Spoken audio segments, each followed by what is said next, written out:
is very good. Yeah, but I feel like Joker does have a lot of different options. I mean, his Shen's also fantastic and something that has seen bans before. Tahm Kench was the final ban here, and Afreeca Freecs say, all right, we'll take the Ezreal. Last time we saw aiming on this champion, he looked pretty terrible. Yeah, I don't want to beat around the bush. He fair. just looked crap. Aiming has had real huge struggles in his last couple of matches. You remember all the Ashe arrows hitting him on Kalista. Yeah. Thankfully, Ashe globally banned now, so we're totally fine. Just to give you guys the update here in game number 1, Ashe, sometimes her arrow is just invisible.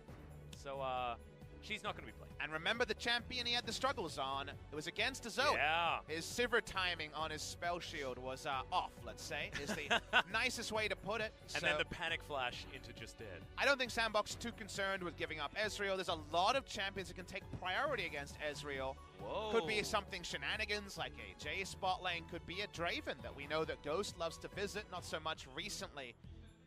If you're Afreeca, one interesting approach you could take is getting Joker to blind pick a support and then actually putting Jelly on something lane dominant, finding a way to actually pressure Joker, because you don't want to allow him to, you don't want to just take a tank support, let's say if Tahm Kench wasn't bad, Tahm Kench, and then give Joker a free Shen lane. You don't want that. Yeah. You want to actually make him accountable where possible. Right now, Afreeca got some pretty strong pick tools with the Jarvan and the Lysandra. A first round Shen is actually what you want when you ban away 2 champions from Joker, because Shen definitely not known as for his laning phase, and I don't know if Sandbox will feel like they have to find coverage bans for the Shen. Exactly. Well, he has lost once on the Shen so far, but out of 3 games, that ain't too bad. And Sandbox pretty good at getting through the laning phase and then using him as a battle tool in their split push play that they do around the map. And with Tahm Kench banned, they banned it themselves. He is the only other option, really, for facilitating that sort of play from the support position. But if I'm a coach of any team playing Sandbox the next couple of weeks, I look at this draw so far and I'm like, oh, I need to know how this game goes. And the reason why I say that is you take away the ultra comfort of Galio and Thresh, and Sandbox a first rounding support Shen, a champion that straight up sucks in the 2v2. So when you see that, you're like, is this finally the way that we attack Sandbox? Is this something that will work? It's a very interesting learning tool when this game is over. The hindsight is going to be very valuable. Zooming in on the bans in the second round, Urgot actually made it through the first round and won't be allowed to be a very safe blind pick top lane on the side of Afreeca. Sivir ban is going to head towards Ghost. He still has something like the Kalista if he wants to go for an AD carry, the Draven, the Victor. These are all open. Very interesting to see how he approaches it. And like you say, the Vladimir for the Vladimir Shen, let's show up later in the game, is available as well. Yeah, he hasn't actually played Vladimir so far this game, but this could be the debut as our Sandbox immediately lock that one away. Was sort of looming, and certainly a lot of flex potential here on the side of Sandbox. We can see 3 carries here, but we don't quite know where they're all going.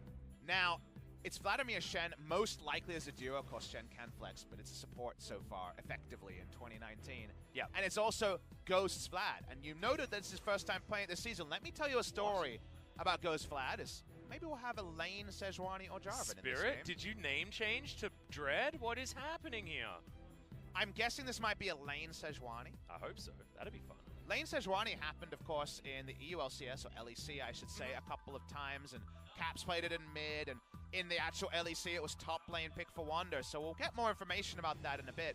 One thing I want to bring up, do you remember Ghost's BBQ Oliver's bot lane Vladimir? Because he was the worst Vlad we had in the league. He was abysmal on the Vladimir. By far. By far the worst. So we're going to see if he's actually wrapped his head around it. The other awesome dudes, the Victor, for example, very impressive. But because this is a weak laning 2v2, how will Ghost look on what was before a black mark in his champion pool? Yeah, absolutely. And as you can see, that team compositions have come together, and it's Sandbox wanting to shove themselves as fast and loose towards the Afreeca Freecs as they can possibly go. And Afreeca Freecs with a very standard composition at the moment. It's Dread in the jungle, but that could change. Not anymore. 19 seconds. So the Piggy Lady will be in the jungle, and Jarvan is the one meeting the Jace on the top side of the map. So an interesting matchup here for Keen into Summit. But the epitome of a snowball matchup, because obviously early you're taking a couple of Q trades from range and dealing with a melee versus range matchup. If you get those first couple of kills and buy some AD, the amount you can dunk solo in the 1v1, but even more importantly, remember, you have the melee auto-attack synergy with the Sejuani passive. Yeah. You just rack up kills, and Jace finds it very hard to enter lane. However, that's with finding a lead. Without the snowball, obviously the lane is range versus melee, so let's see how much attention Keen needs to stabilize a matchup against an opponent he would know oh so well. Remember, Afreeca were the kings of in-house scrims, so these guys have probably played each other hundreds of times. Yeah, if not more than that, Papa. I'm glad you bring that one up, but we have to admit that we've been watching Summit play Jace, and he hasn't looked like he's had any trouble in any melee matchup that he's ever been in on this pickup. So, Keen certainly throwing the gauntlet. Let's see whether it lands right now.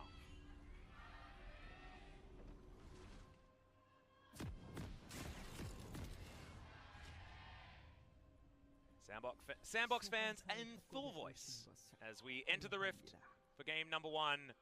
Joker thinking about a bit of a face check. Not sure whether that was a visual bug, him stepping out there as the entirety of the Afreeca Freecs minus aiming are going to walk over a ward. What a Bazinga ward that is. That ward is getting ultra value in this game. This is the sort of game you definitely want to full invade as Afreeca, because both solo lanes here are heavily advantaged Sandbox. Yeah. Zoe is a lane counter to Lissandra. Always doesn't necessarily manifest at level 1 or anything like that, but a very good matchup for the Zoe.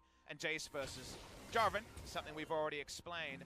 Bot lane, very fine for Afreeca, but not necessarily going to have too much priority outside, say, level 2-3, where Ezreal and Braum can do a lot of work. Vladimir and Shen will take a long time to get going, but the top side here and just finding a way to get some gold on your champions, get your first item rolling, is so desperately wanted by Afreeca that fishing for an invade was one way to just warp the game state, get some flashes, and find advantages through that. Yeah, and you can see Keen, interesting choice here, has gone for Summon Airy to get those spear poke shots as they've mirrored their builds here. Oh, there we go. Summon Airy comes down. That's some lane presence. Spirit approved. Exactly. Throw out the flag. Is he going to max flag first on the top side? Ooh. That'd be one way to approach it. I can't wait for him to come back with an Amp Tome. His first item. That's the dream. After the first series, if that happens, I'm not sure if I'll be okay. Please check on me, Twitch chat, and check on me too, Atlas. Yeah, I will. I'll do my very best. I've already had a caster walk out on me so far this season. I don't want it to happen again. It's not you, it's them. I hope so. It's starting to feel like an ominous trend, though. Alright, but Summit keeps getting bopped by these flags, and I'm starting to believe more and more that the old APJ on the upside, could work. Remember, usually you have to start a step forward in Q, and Jace will sidestep X% of the Q trades. If you are going for E, there is very little animation to juke, so there is some validity to looking like. Maybe you go the support route. If you guys know, like Karma support, it'd be Q 3 points into max E. Maybe you go E 3 points into max Q. Yeah, sort of like the Lucian thinking as well, you know. Free nerf, of course, on 9.4. Ardent Blaze going to cost a little bit more and do a little bit less, but at the moment, like on 9.3 right now, certainly has been a tool where you put a few extra points in it. You rush Arden's Sensor and team fight as Jarvan, giving Arden's Sensor to your team. Oh, to Dread on the Sejuani carry. Think of how fast the passive is brought. Oh my goodness. Bristle will be so incredibly amped up. Spirit will be amped up too, as that's not good. Yeah, King gonna get booped back here as Dread has to come in just to protect his silly commando Jarvan. Oh man. Ships in the night on the chase there. Oh my god. Yeah. That's not the start you wanted as a Freecs. No, that's a whoopsie. That's a whoopsie. As I'm glad he doesn't have one of those weird back animations because of that skin being so incredibly old, because it could have been just even more sad if he's trying to look cool after not looking very cool. The only way that could have been worse if one of them drifted into turret range and had to flash. Oh god. Didn't happen. Bot lane priority, like we mentioned, going to be there, so that's something you can plug and play. Vlad and Shen is the lane that I've had the most nasty words for. Yes, it is not exactly... It's a lane that I feel loses gracefully, but it definitely loses every single time. It's hard to kill it with fire, if you know what I mean. But apart from that... Unless you're deaf and your opponent's Jin. Shen, as long as he taunts out, you hold on to the pull. It gets way better. Vladimir, of course, we know, is the looming terror of the late game. Yeah. But that is a much later thing, and you feel so good if you close your eyes, wake up and it's 20 minutes in, and Shen's ready to teleport to a 1-3-1 side laner, and Vlad is just wave clearing a mid. It's the before part that is the part you tend to forget. It's kind of like when you have an epic pop-off game as AD carry and then walk into lane the same champion, like, I'm slow and I attack real slow. And this is what happens in the early game, unfortunately. That's why I like swapping champions after every single game. Otherwise, I just get depressed and I keep cancelling my autos. Because good way to stay in wood tier elo as well. I know, right? Never just main one champion is my motto. LS disapproved. Yeah, I just don't like winning, Papa Smithy. It's not my plan. Gina fan for life. Aiming and Jelly. Going to continue pushing this one forward, but at the moment, you can see that Ghost and Joker are not really getting too threatened here. CS gap by about 20 at around when the laning phase ending is a decent one. Is okay, Joker dives on forward, gets a lot of value out of the Spirit's Refuge. As Ghost was maybe slightly on a different page, but his time to get some free farming in is definitely time not wasted. Spirit's Refuge is of lesser value in Ezreal Braum lane because the Q, of course, not going to be dodged by Spirit's Refuge, and you can start the Braum passive at least with the Q of his own. So, yeah, the fact that you can do that negates some of what is sometimes huge value. Especially against Braum. Yeah, exactly. Braum. All right, there's the flash in. Aiming is being ignited as Ghost doesn't want to blow his flash here. Joker. Oh, man, he might be the oldest member of the team, but he's certainly not the one that doesn't want to pull the trigger, you know? It's not the level head here for Joker. And you understand the timing, it's because he has a River Ward that sees that the support has left and is clearly going to be helping with getting the Braum passive and thus picking up the Rift Scuttler faster. But that was a timing where something could happen. Unfortunately, his lane partner is Vladimir, so there's no way for Vlad to do anything. The minion wave is in the wrong spot, and it just ends up being a donation of both summoners and not even forcing aiming out of lane. Well, Ghost's trade was to catch up in farm, which, in a Shen Vladimir lane, lose gracefully, that ain't bad. You know, you got to use Vladimir and Shen laning terminology when it comes to describing whether or not we're winning or losing. This reminds me of solo queue where you feel like you could hit that epic taunt flash and you nail the mechanics. Unfortunately, there are no allies near you. No one else can get over the terrain that you were able to. You're right. He actually impressed us mechanically, but that wasn't the spot to do so. No, it certainly wasn't. It's like when the Jarvan, flag drag cataclysms. He's like, I got him! And then he's dead. But he didn't have flash. Why didn't you get in there? Where are you guys? And they're like, not even on the screen. Beautiful. So I'm glad that Hecarim's out of the meta for that reason, although he's still certainly in solo queue at the moment. He got buffed too, so actually I think his solo queue win rate could be pretty insane. Yeah. On patch 9.4. Not in my Woody alert like we've been referring to. I think Sandbox have pretty supreme siege, which is two champions to discuss. The Zoe and the Jace are siege enders of repute. Side lane wise though, we already mentioned that the Jarvan versus Jace might actually force it to be a siege game with the Jace rather than a side lane Jace game, and even Summoner being down on Jace will be pretty consequential. Scaling-wise, 5v5 is so weird to talk about because Sandbox don't really 5v5. Vlad's a 5v5 only champion, but he might end up being a side lane champion and trying to push a lead. He can also do that, though. Exactly. You know, he can put a Vladimir in sort of a Nasus or a Lowy situation where he makes a whole bunch of people come to him, and then you can take things elsewhere on the map, and that does fit Sandbox's style just in general as a team. Isn't it weird to consider we might have Vlad 4-1ing as the notable, as the AD carry player, and then sieging with everyone else? Very strange. Very, very strange. Is also gone to finish off the Proto Belt for a one-item spike instead of getting the Fiendish Codex or anything like that early on as Dread looking for Joker, but we'll be able to just taunt his way over the wall. Dread should definitely have ulted. Remember, Joker has no summoners, so that was a free chance to at least try something, and ends up just holding on to the ultimate there. Unsure why he was so defensive in that scenario. I think Afreeca's snuck in here. Not sure how he managed to do that. It looked like he did it right under the nose of the Afreeca Freecs, but feels like he has actually made it forward as Joker. Oh, baiting, what do you reckon? As there's the Arcane Shift, and on fleek, he's biding his time. He made it to level 6. There's the flash. Immediately out from aiming. He will have that E-back off cooldown relatively quickly, but the knock-up's not good enough there for on fleek, and hasn't popped the ultimate, thankfully, so they will have an opportunity to utilize that further down the track. Definitely was able to sneak in. That part was confirmed, but just like with the Shen Taunt Flash, no follow-up available for the duo lane with the lane spacing. It's all happening around a duo lane that's pretty content to farm, but despite there being quite a lot of action bot side, hasn't stemmed the bleeding to a noticeable degree. No, not happening just yet. You can see Keen, he's built his Ninja Tabi, hasn't been able to complete something like a Tiamat just yet, which you can imagine is going to be coming in relatively quickly in this build. We'll see where his build does decide to go. I like more AD, but I think you can see that you can go tank. But you have to go full damage because you have so much threat onto Zoe and Jace that I think it's almost incorrect to go for any tanky builds. And you can go 2-item spike, something like a Black Cleaver. There's a lot of different ways you can approach the damage. Like you say, Tiamat, Hydra of some description is usually the start of a Jarvan build. Yeah, where he goes. Aside from that, Black Cleaver is something that would make a lot of sense, but I don't really know what the Jarvans on the top side of the map have been building as of late. I know I personally go Lethality, but it's probably not a great move. Okay against Jace, but I think you want to go something that straddles the line a little bit more in terms of impact against other champions. Been a slow game. No neutrals taken. Rift Herald not even scouted at this point.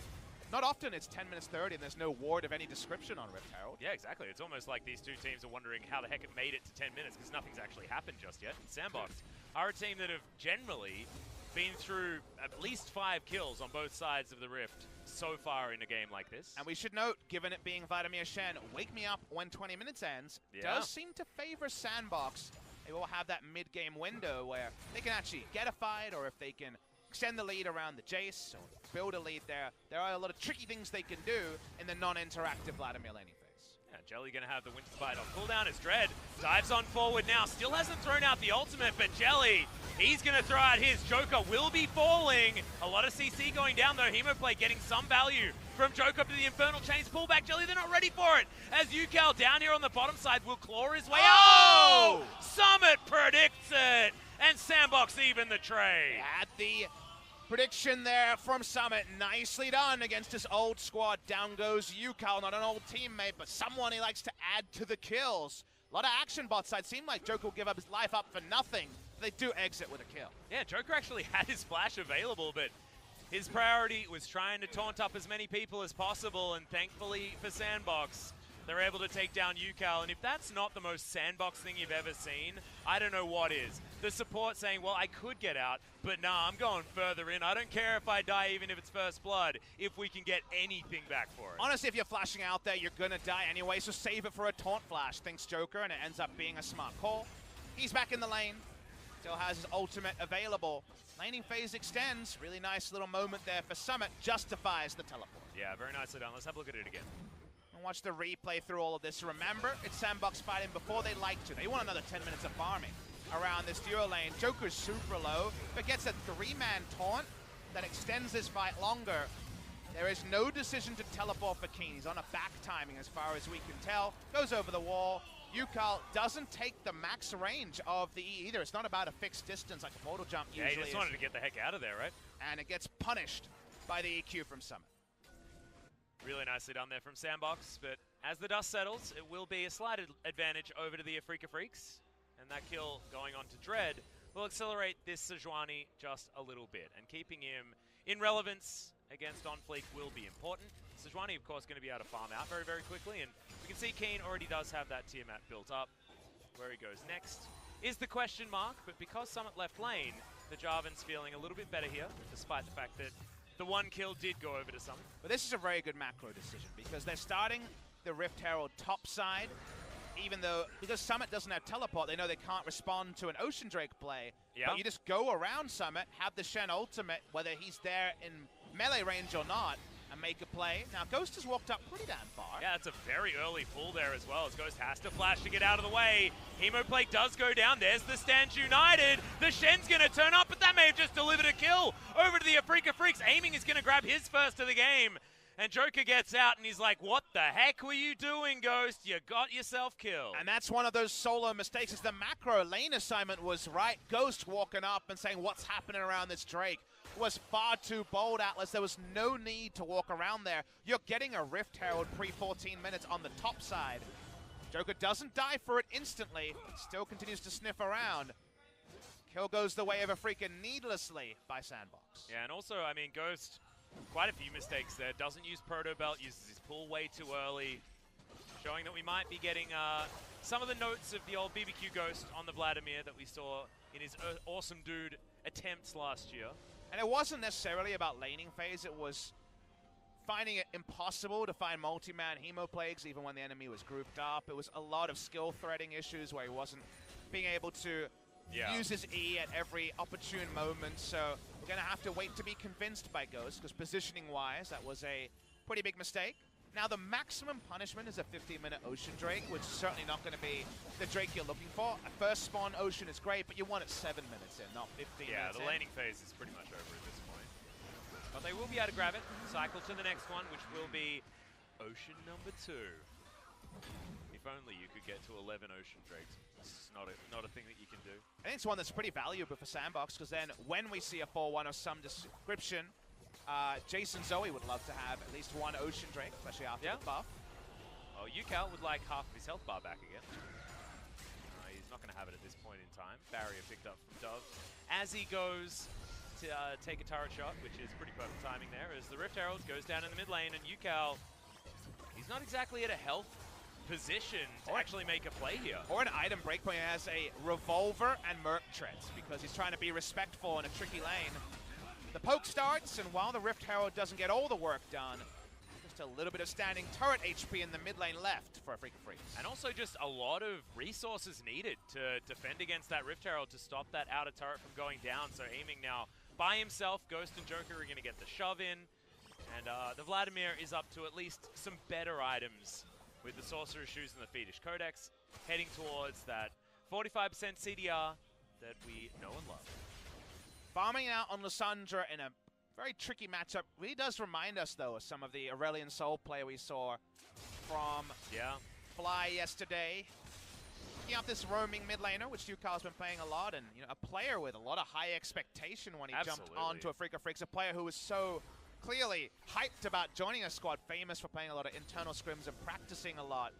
Would have thought he would thrive in this scenario, but we know Yukal can be a weapon, Atlas, and they just haven't really found a way to weaponize him, because if you're just wave clearing in a bad matchup and building respectfully, it's not really improving the state of your team's early game. The worry for me is that he was always a man like beyond his years, was Yukal. He was always someone that was known for keeping a level head no matter what, and he's just not playing like that this season whatsoever, as the Afreeca Freecs are looking to turn that one around. That's an instant kill on the Shen, and a very proactive play coming in. Yukal tanks the turret and everything's fine. The opposite of a caster curse, one could say. Bit of a poor teleport, though. Teleport very needless. They had vision on the enemy duo. They're getting out-traded here by Sandbox because they just put too many people bot. Well, I mean, Ghost might even actually keep himself alive here. That was a good Sanguine pull. Dodges out of the ultimate. Still might not be enough, as the Winter's Bite is going to tag him up. No pull available. There's the flashes forward. Stand United again. This time not going to deliver the Shen because the Vlad dies too fast. Second kill there does negate some of the good movements, but I believe they were able to take both mid lane towers. That's a really long mid lane now. Yeah, the map is all of a sudden extremely open from the middle. Afreeca Macro and Ghost Vladimir, both of them counting against them, both worthy of some scoring there. Some big mistakes on both sides. 2 kills for 2 turrets, and a turret trade means overall maybe a small improvement for Afreeca, but watch this play. Right now, what do they know? They know they have a teleport advantage, so we follow here. To the credit of Keen, there is no wards to show that Jace is not there for a counter gank, and Jace shows himself mid. They continue to move forward, so it's not we had full information and made a worse decision than possible, but in the end, it looked like they'd get away from this. Ghost ult is fine, but actually he just moves up for a Tides of Blood when he could have just disengaged and lived. Instead he dies. Jelly with 2 forms of CC, enough to get through a second Stand United, basically squandered on the Vladimir. Yeah, now you've got a 1-0-3 Ezreal, mirrored by his support, and this Sejuani is starting to get big. 100% kill contribution, and there's only one on the side of Sandbox. 4-1 is feeling pretty good for the Afreeca Freecs, and they need any sort of feel-good situation on the scoreboard as possible after what has been a terrible first round robin thus far. If they can finish off with a win against the second-place team, it's going to do wonders here for the Afreeca Freecs, moving in with, like you say, a whole bunch of new players the next split. And Aiming is the one who is relatively the strongest person on the map. Look at his item breakpoint now. He's soon to have Muramana. He went Trinity Force, a more expensive choice. Even some Vampiric Scepter, if he takes a bit of Zoe trading and wants to lifesteal up in the mid lane. We've seen Afreeca been surprisingly willing to go in to protect the silver comms or protect the aiming comms where he's a one threat. And he needs to actually be able to vindicate that as Joker's too far up. Yeah, he is. He's going to have to flash to get out of the way this one. Dub immediately cleanses Dread's ultimate, but they're going for Joker. There's a conga line to get rid of this Shen. And Afreeca Freecs will be able to take him down one more time. And remember, Afreeca are fielding the roster with no spirit, where mid-game shot calling has been their biggest problems. They traded down in terms of the turrets. Let's watch how they play out this game, but this is usually where a lack of smart macro play has hurt Afreeca's lineup as it's fielded today. And it feels like it's happening right now. You can see Jace towards the bottom side, Vladimir towards the top side. Towers fall in quick succession, but it's only one for our blue side. It's two for the red as... yeah, Ghost and Summit really taking a lot just for a death on the support. 4-2 in turrets, the evolving question mark here. And Sandbox, when they eventually group around turrets, already have the Jace and Zoe to rain hell. So they're running Afreeca around the map. Afreeca just grouping too early, trying to force something in mid. When they don't have their lanes in the right spot to be so bold in one lane, just have aiming, wave clear. Watch the mini-map here. It's actually more important than what's happening on the map. You're like, oh, Joker, what you doing, mate? You're too far up. But on the mini-map, Vlad's pushing in. There's no coverage for them there. Not even any wards. Blue wards on the top side. Jace pushing in bot side. All they can do after this is take a mid lane turret while they're just slammed across the map. Exactly. And that bottom outer turret fell, and it's understandable that it did, given the fact that it's Ezreal Braum against a Vladimir Shen lane. Aiming goes back to base, is going to augment his build just a little bit with a QSS, but that is not moving into his next tier territory just yet, but he is very strong at this moment in time. It's their latest attempt to wield aiming as the ultimate MVP of their comp. Again, we talked about the Sivir comps. Now he's on Ezreal, who's hit his item spikes way ahead of the clock. It's just that aiming has made so many critical game-losing errors that it's just undone what has been some good passive debate or some comps that could work. Yeah, that asterisk of, can they make it work in this particular game? And we kind of have to be proven wrong because so far there have been those high-profile mistakes. Yeah, there are situations where, you know, you've got the Kai'Sa picks up 3 kills, but it's Griffin, right? And you're expecting Viper to be able to always carry that one out. You know, Deft's Ezreal, if he gets any sort of lead, you have just a feeling in your bones that it's going to be a one game. Aiming on the Ezreal, I don't have that feeling at all right now. I have a feeling that Sandbox are well and truly not out of it yet. QSS picked up for Joker here. He doesn't want to get caught anymore. 3 times is probably enough. I think the reason you do that is that you see how this game is playing out, where Afreeca trying to play one lane while Sandbox plays 3, and you say, Joker just wants to look tasty and absorb some aggro while we run the enemy around the map. Speaking of running around the map, Afreeca continue this roaming death squad. The only way to make this game narrow is to start hitting the Baron and force Sandbox to come to you, because right now, they're finding all their wins in the 1 of the 1-3-1, not in the 4 or 5. Yeah. Actually able to completely take away the pressure that Afreeca Freecs had on the top side of the map. They were trying to get that wave in a decent position, but the rest of the waves are going to crash on forward for Sandbox, and Afreeca don't have that opportunity to actually siege anything. I feel like this Sandbox composition as far as anti-siege is working in a really unique way, where they've got enough pressure elsewhere on the map to avoid Afreeca Freecs ever being able to group up without just losing trades. It's just real simple game fundamentals, right? It's being able to play the map, push your waves, things that have been relevant for so long. It's kind of mind-boggling that Afreeca Freecs, because of what we think of this team as being a very smart team in previous years, is now with a different roster showing that it is very important to have some of those cooks. You know, they don't have Kuro, they don't have Tucson, they don't have Spirit playing in game number 1, and that means that they're just trying to brute force while the enemy gets the cultural victory around the map. Yeah, exactly. And that was my always favorite victory in Civilization. So I can understand it just doesn't work that well in League of Legends. Just not a thing. Aiming going to take an accelerated shock blast to the face, but like you were talking about before, Papa, he does have the Vampiric Scepter built up. Lost Chapter now there as well, so it will of course be the double tier build. Doesn't actually have his next tier just yet, but wanted to have some extra stats. He's got power. He's going the power side of all the builds, and I see a lot of validity in that. Unfortunately, the enemy is just, you know, waving the white flag or asking for a bit of time. They're bunkering up, depending on what analogy you want. Yeah. And just waiting for a mistake, a macro mistake from Afreeca. And I think that's actually a very astute way to play against what we've seen from Afreeca in their first 8 best-of-3s. Now, find the right fight, you get the punishment, and there's a lot of standing gold for Afreeca to just explode this game into a 6,000 gold lead. But until that happens, everything Sandbox is doing is paying off just fine. Yeah, and at the moment, Dove's clearing out minion waves, and Joker, he can assist any of the side lanes easy as you would like.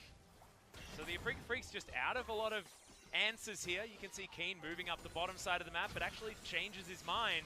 He heads top because he sees Ghost up there, and it's a lot of happy feet happening on the side of Afreeca Freecs. They think about a piggyback gank, where both the teleport users go to the same lane, just kill the enemy side laner, but they remember that Shen is the kind of ace up the sleeve there. You know, that's the padding of the deck from the side of Sandbox to make that much less reliable.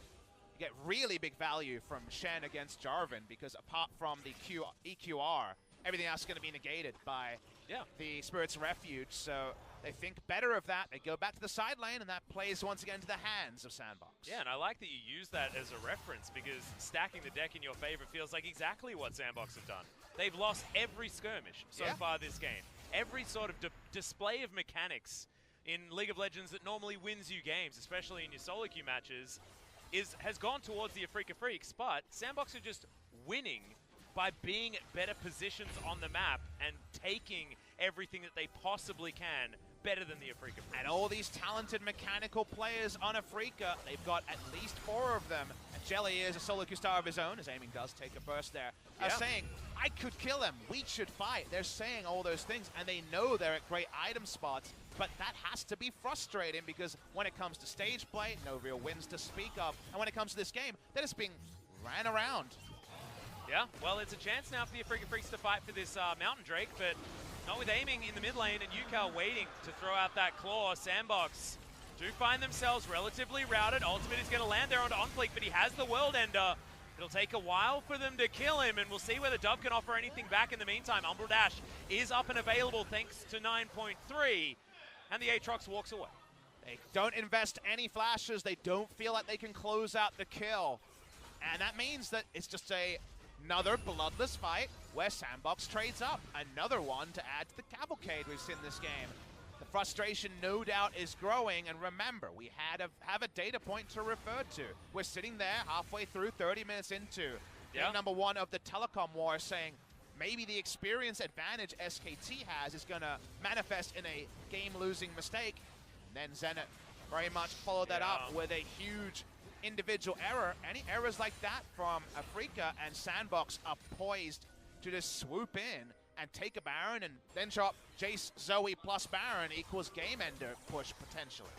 The thing that I'm really confused about, and also just fascinated about, Papa, is that sentence even exists here in 2019. You see this matchup on paper without seeing the rest of the year, and Afreeca Freecs versus Sandbox should be Afreeca with the experience, even if you know what the roster is.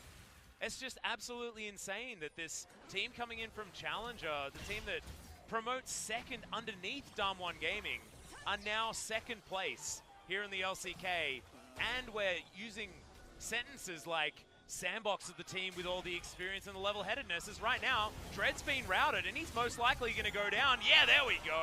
OnFleek just dives on top of him and dashes away. 3 million in mid lane are being run around the map by now the death squad of Sandbox. Ghost's going to have to slowly mill away from this one. First pick actually goes the way of Sandbox, and now they back towards Baron. So he throws out Paddle Stars, and how will Afreeca deal with this Baron start? Yeah, Baron is going to get started here. Sandbox of old rearing its head as Ghost in position for a flank, but he's going to get found out. But that just means more time is being bought here for Sandbox on the Baron. They've got a Mountain Drake as Summit dives on forward, but Jace isn't exactly a frontliner. That's a nice double taunt coming in from Joker. That might be all he can offer, but in goes Ghost. The Hemo play gets a whole bunch of work done, and now Keen has to find his way out of this fight. There is no option, but Sandbox are very low, and I don't think they can go back to the Baron very quickly, and nor will they be able to catch up to Keen. Look like it'll be a disaster for Afreeca. It's not ideal, but it's a 2-for-1, and Baron stops. That's the most important thing. No smite was there, as Dread is the one that went down. Will they be able to stop Jarvan's back? They cannot. OnFleek even approaches with the Qs. That was closer than we first appreciated. Watching this replay, it's a 4v4 for now, because they know that Vlad was starting to go the most defensive way around. Looks like it could be bigger, but the E actually misses from Ghost on most after the flash. The R doesn't get maximum value. it could have been just a game ender, but it actually ends up being a decent defense of the Baron by Afreeca. Yeah, and keeping aiming alive is the reason why they couldn't go back there, as aiming being alive may not be a thing that's true for too much longer, as Ghost clears out mini wave, but they're not able to get on top of the Ezreal as the Aatrox and the Vlad. Aiming continues to push. He is still just the strongest person on the Rift, but Ghost is ready to change that narrative, and stacking happening on that second tier item. Ghost is level 15, as is aiming. They've had a lot of side lane time as everyone's going around. Freecs is also level 15. Still has a 2-level advantage over Dread. You know why that is? It's because Afreeca spent so much time as a death squad that couldn't find any kills. Yeah. That actually, Summit and OnFleek are 2 levels ahead of their opponents, and Keen only now narrowing that to 1 level. Precisely. So Summit very close to hitting that level cap.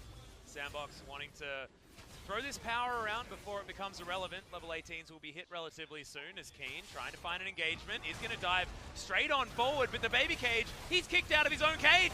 And now we've got the Stands United, and Keen is going to get taunted up. Spirit Refuge does a lot of work here as they dive the backline, but Afreeca Freecs don't find too much joy.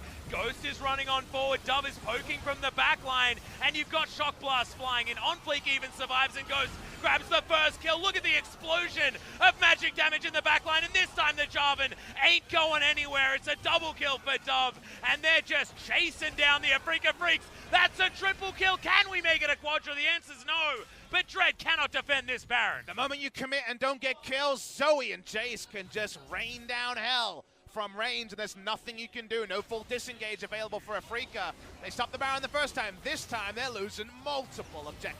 Yeah, the inner turret is going to be picked up at the same time as the Baron. And what has Sandbox been doing all day? They've been taking just the most objectives from any sort of advantage that they might have, even if it doesn't look like an advantage on paper. This has been a masterclass of map positioning and objective taking, and you can see already as well, the vision available from Sandbox where they needed it was also great. If the best use of a Sejuani's time is at 31 minutes trying to solo a Drake, you know things have gone real bad, Atlas. They know that this has started. The ping was on it already.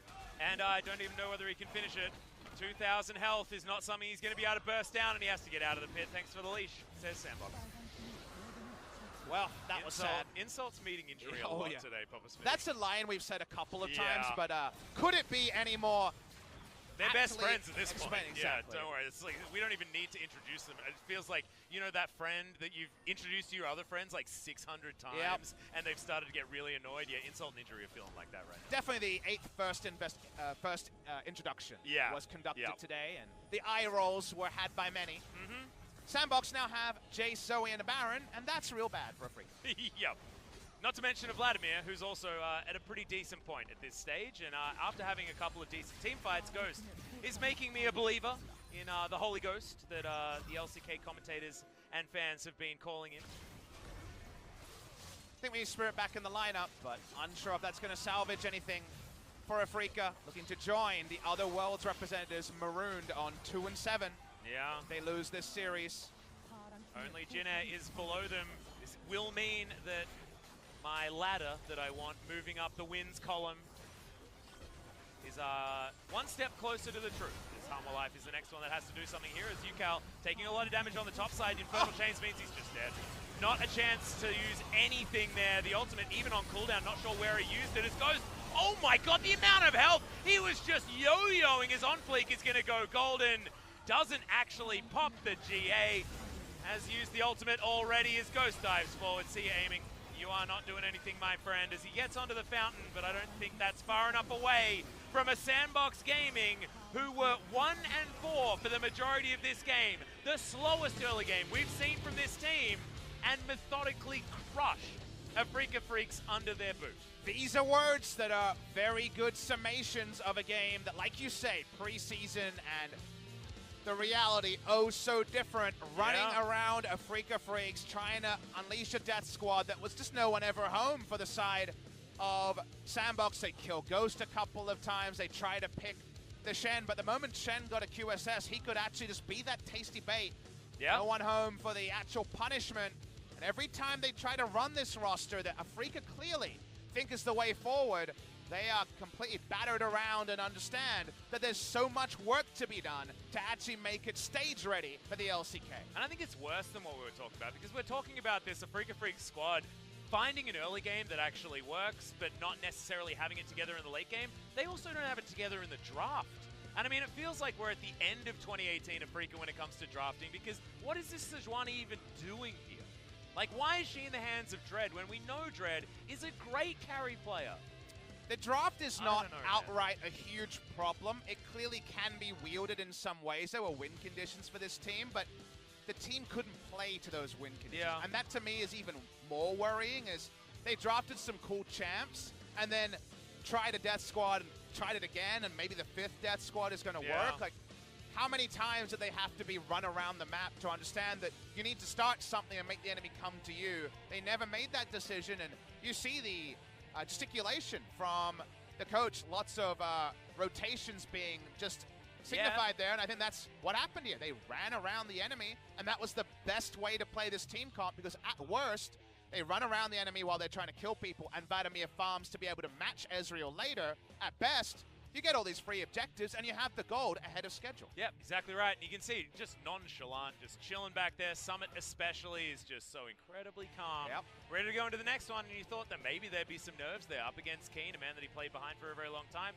Just not the case. Not a thing. And that 1v1 was about as irrelevant as a 1v1 can possibly be, because the Jace just avoided him, and they won the game in the siege. Really felt like that was, you know, when you play those sports management games where you don't get to play the actual sport, it's all about like selling the tickets, football manager to a lot of people at home. It felt like that, because the actual bloodiness of this game couldn't have been more irrelevant. Yeah. Much more happened on the mini-map than happened on the main screen. Almost felt like we were observing the wrong things. Maybe in those games, you just flip it around, have full screen minimap, and picture-in-picture for the actual game. And it's so strange as well, because Sandbox, that's not their playstyle, but they played this completely opposite playstyle. You know what their playstyle is, Atlas? Perfectly. Their playstyle's playing good. Their playstyle I wish Afreeca could also consider this playstyle. Right. This is what CV Max was talking about when he said, we're trying to shape the new LCK. Sandbox have finally caught on, because Griffin have also demonstrated that the way to win League of Legends is to play good League of Legends. R/Korean advice, more Korean teams should take note. Yeah, I guess so. Oh my goodness, guys. Well, this was definitely a Sandbox victory for the history books. We'll see whether they can do it again in game number 2 against the Afreeca Freecs, because what their subs are going to be, things like that, are answers that we're going to need after this comes back, because I don't think this particular iteration of the Afreeca Freecs is going to do too much winning here against this Sandbox game. They can't do the big hatchet job yet. They don't have access to Soul and the other members they're adding for the second round robin. It's the end of the first round robin. Is 23,700 irrelevant damage put out by the Ezreal. He had the items. You understood. They just were like, we have an MVP. Let's use him. But again, the power when it's not wielded right, you know, I'm not a Lord of the Rings buff, but I'm sure there's some analogies that can be made here. They had this overwhelming power, and yet nothing ever happened around the Ezreal because they were being run around the map, left, right, and center. Yeah, exactly. He was just avoided, and yes, he landed a whole bunch of Mystic shots, but that sort of damage number doesn't actually mean anything when it's not actually grabbing kills, or it's just killing Joker a few times in the early game. And I want to go back to what we were talking about before. Losing elegantly as the Shen Vladimir is something that Sandbox have demonstrated they are well and truly capable of as well. Sandbox Gaming, way better than expected, I think, is what I would write as the tagline for this team. And let's see what they back it up with in game number 2. Exactly. Thankfully, it's a best-of-3 series, so Sandbox get another opportunity to wow us with their skills. We'll see whether they can against the Afreeca Freecs.